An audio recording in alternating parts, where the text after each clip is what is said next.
In the last episode, I shared my journey of embracing the process, focusing on setting meaningful goals, and creating a vision board to guide my path.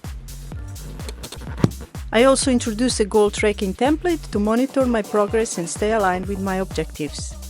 This approach is all about enjoying the journey, not just the destination.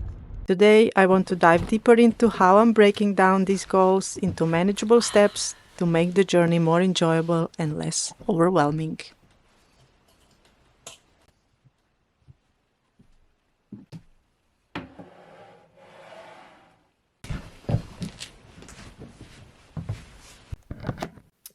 So, January.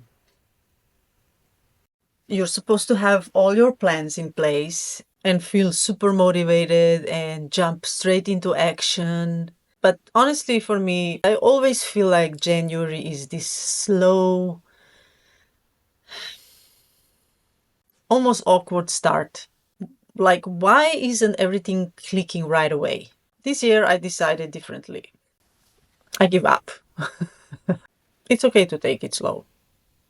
This January, I've been giving myself permission to just be. It's funny, sometimes we are so hard on ourselves. We think that just because the calendar flipped that all of a sudden we need to be this new version of ourselves. But I realized that January for me was more like a foundation month. It's just the time to be and figure out where I'm going. My mantra for this year, don't rush it. Enjoy it, right? Now, I'm not saying that I'm not ready to get things done. Totally opposite, because I am ready. But I think it's important to honor the process of easing in. And that's what I'm doing. I've set myself up so when February hits, I'm ready to dive in with intention. No rushing, just steady, focused steps. And I think I have a pretty good starting point. Okay, so I'm a visual learner. Well, actually, I'm a visual anything. So when it comes to setting my goals, I need something that gives me that big picture view. Now, I absolutely love writing things down in a journal.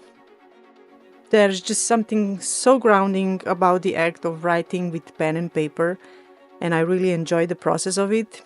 But when it comes to planning and achieving goals, I'm a bit particular.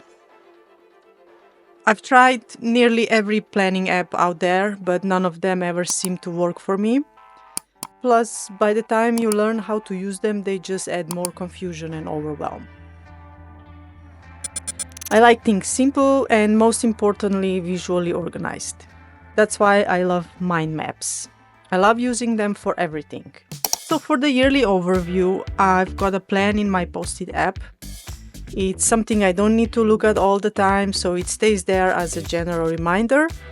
But when it comes to the first 6 months of the year, I've broken things down a bit more, so I've got a general plan.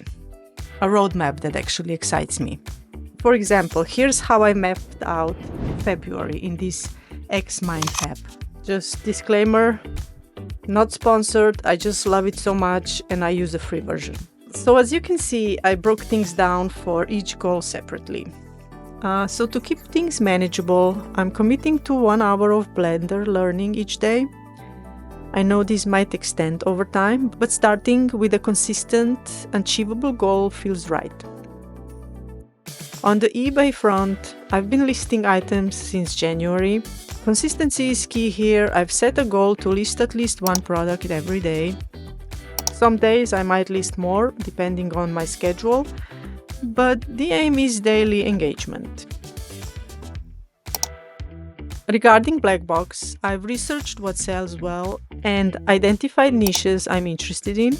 My plan is to shoot at least one high-quality clip per day, aiming for 30 clips a month. Quality over quantity is my mantra here. Then I have a YouTube section which depicts what videos I'm making for the following month.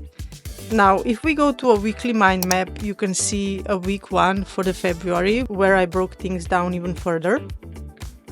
In Blender, I'm currently learning the complete basics, trying to get to know the software before doing anything creatively, So I asked ChatGPT to give me an overview of what I should know, so I'm trusting that it's correct. If not, I will adjust as I go. And for the black box and eBay thing, I know I have to do one listing or one submission per day. That's the minimum. For my YouTube channel, I'm committed to posting every Tuesday. I know what I'm doing the following week and what tasks I need to accomplish to have a video ready every week. My weeks always start on Saturdays, so from Saturday through Friday, I put this green check mark next to a task each time I accomplish the task. It keeps a nice, clean look of the progress, and I know exactly what's left to do until Saturday rolls around. And for now, I really like this system. It works for me, and I can always get even more specific about certain tasks if I need to, or switch things around and change it. So the way I broke things down this year is all about not getting overwhelmed. The goal is to switch from that, I have to do this mentality to, cool, I get to do this, and have that excitement carry me through each task. With February just around the corner, I'm feeling more ready to dive in, everything is set up, and now it's time to take action. And I'm excited to see how it all comes together. And I know it won't always be perfect, but as long as I stay present and excited for whatever comes next, that's what matters. But of course, this is just the beginning. In the next episode, I'll be checking in with how it's all been going, reflecting on my first week of putting this plan into motion, and sharing some of the struggles and wins that have come up so far. Spoiler alert, there have been some surprises and I've already hit a few bumps in the road. But that's all part of the process, right? Don't forget to subscribe so you don't miss it. See you next time, and let's keep falling in love with the process together. Bye!